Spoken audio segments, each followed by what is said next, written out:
Halo, selamat datang kembali di pembahasan mendalam kita. Hari ini kita akan fokus ke bab 3 dari buku Alan Weiss, Million Dollar Consulting. Judulnya, Kecepatan Lepas Landas, Mencapai Kecepatan Lepas. Sumber kita ya dari buku itu sendiri.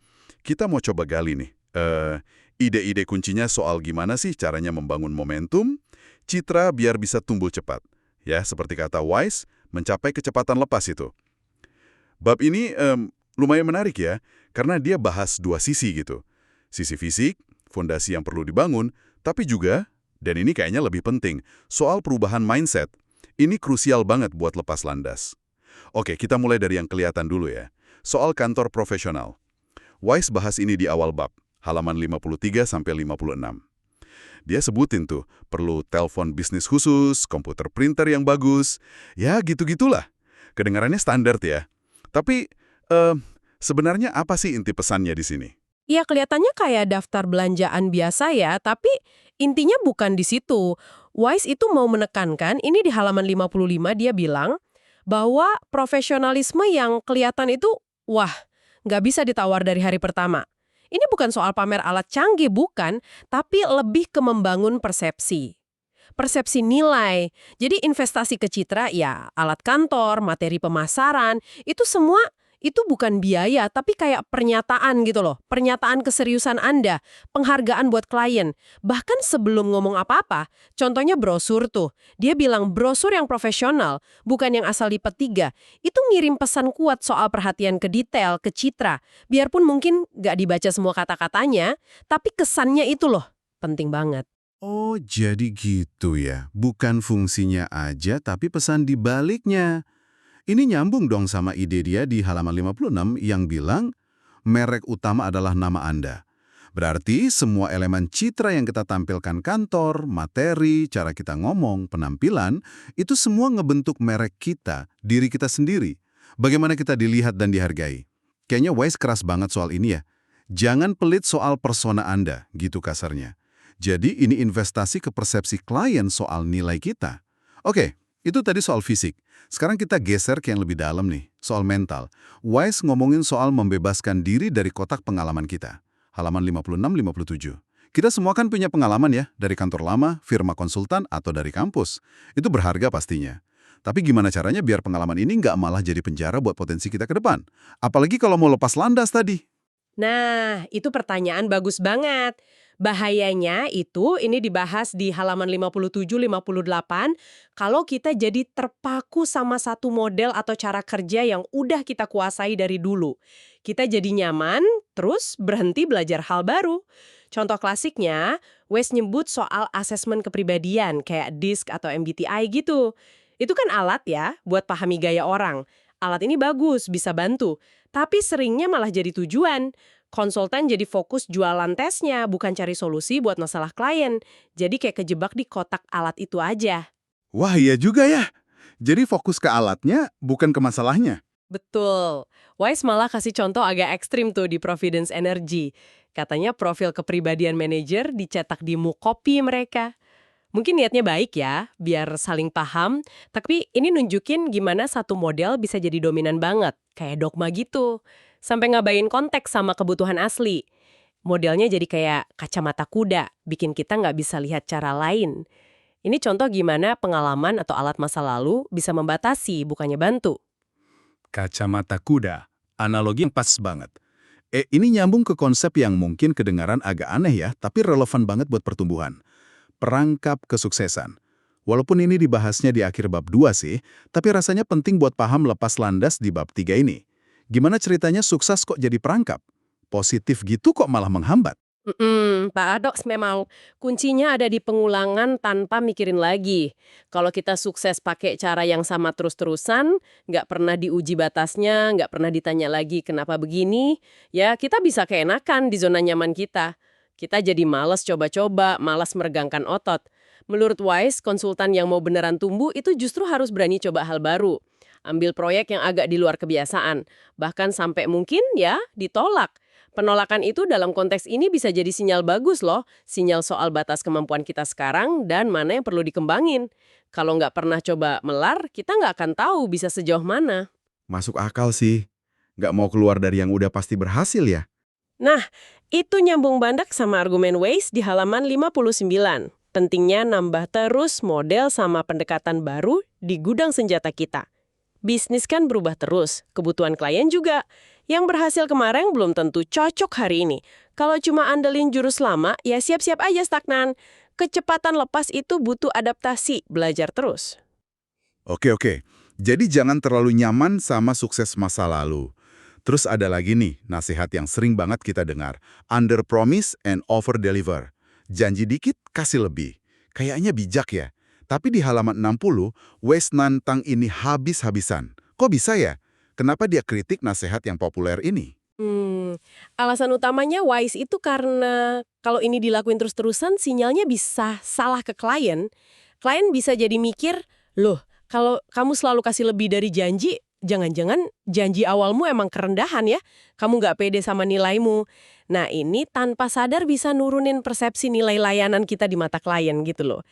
Terus dari sisi konsultannya sendiri, kalau selalu main aman dengan under promise, artinya kan nggak pernah nantang diri buat capai target yang lebih tinggi. Nggak akan pernah tahu bisa lompat seberapa jauh kalau mistarnya selalu dipasang rendah. Oh, gitu ya. Jadi bukan cuma soal klien, tapi soal pertumbuhan diri kita juga. Jadi daripada main aman, Wise kayaknya nyuruh kita berani ambil langkah lebih ya. Ini nyambung ke konsep risiko yang bijaksana atau prudent risk sebagai cara buat tumbuh ke area baru. Ini di halaman 62-64. Tapi gimana bedanya sama nekat aja, sama imprudent risk? Batasnya di mana nih? Wis kasih perbedaan yang cukup jelas sih. Kalau resiko sembrono atau imprudent risk itu contohnya gini. Anda ngaku ahli di bidang yang benar-benar baru buat Anda ke calon klien.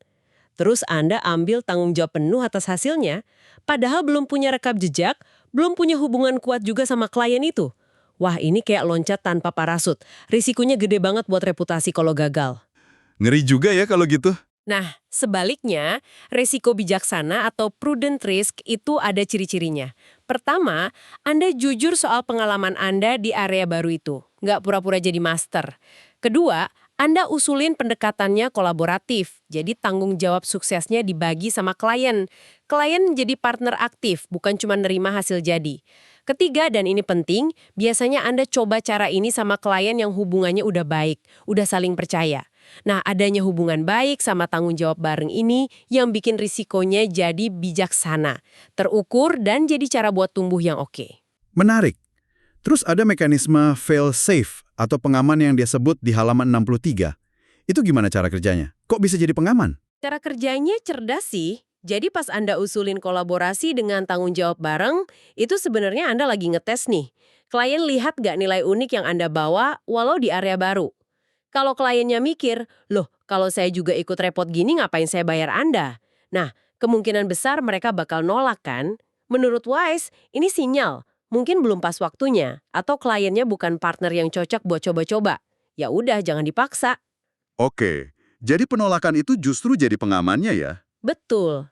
Tapi kalau kliennya setuju sama kerangka tanggung jawab bareng itu, keputusan mereka itu udah jadi validasi.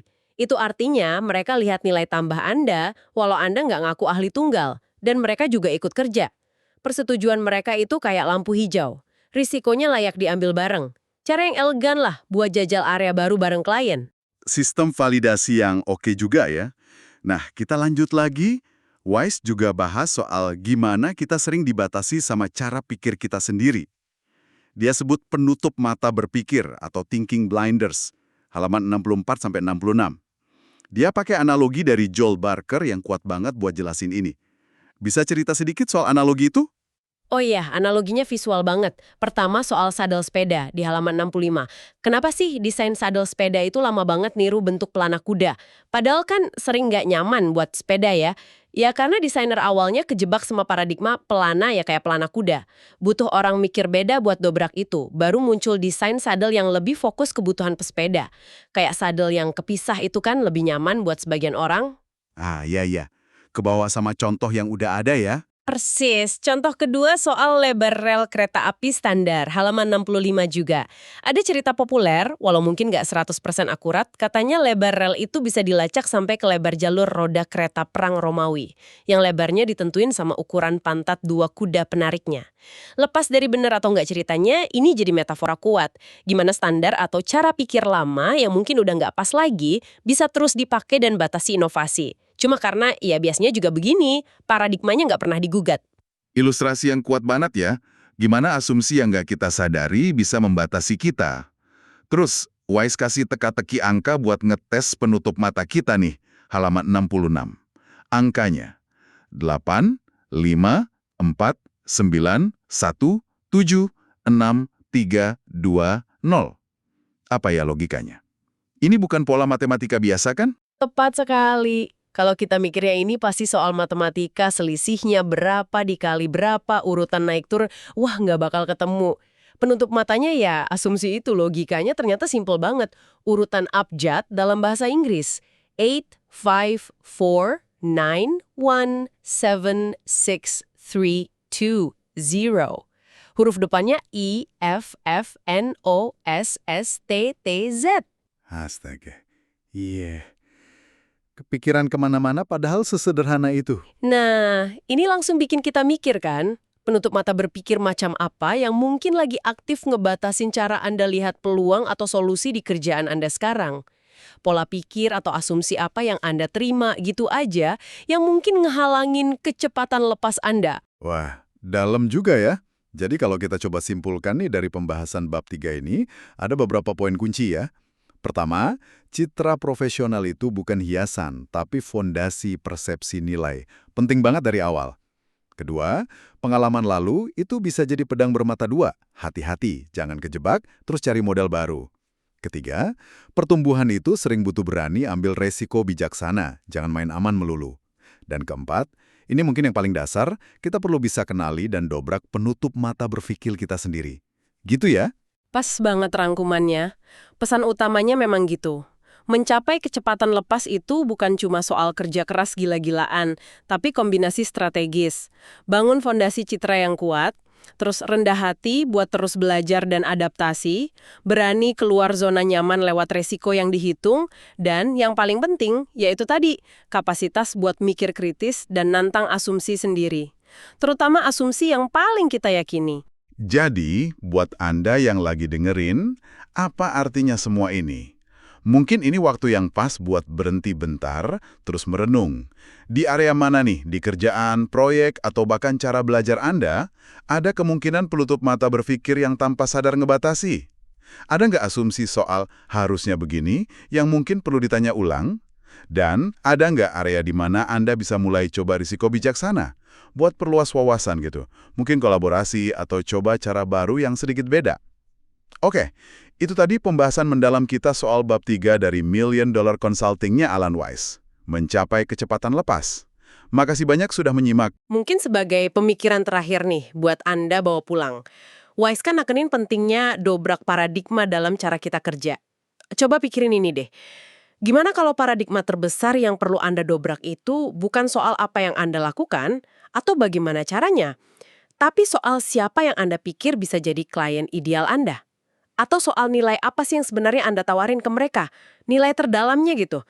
Kadang-kadang potensi terbesar kita itu justru ngumpet di balik asumsi kita soal batas pasar atau batas nilai diri kita sendiri. Sampai jumpa di pembahasan kita berikutnya.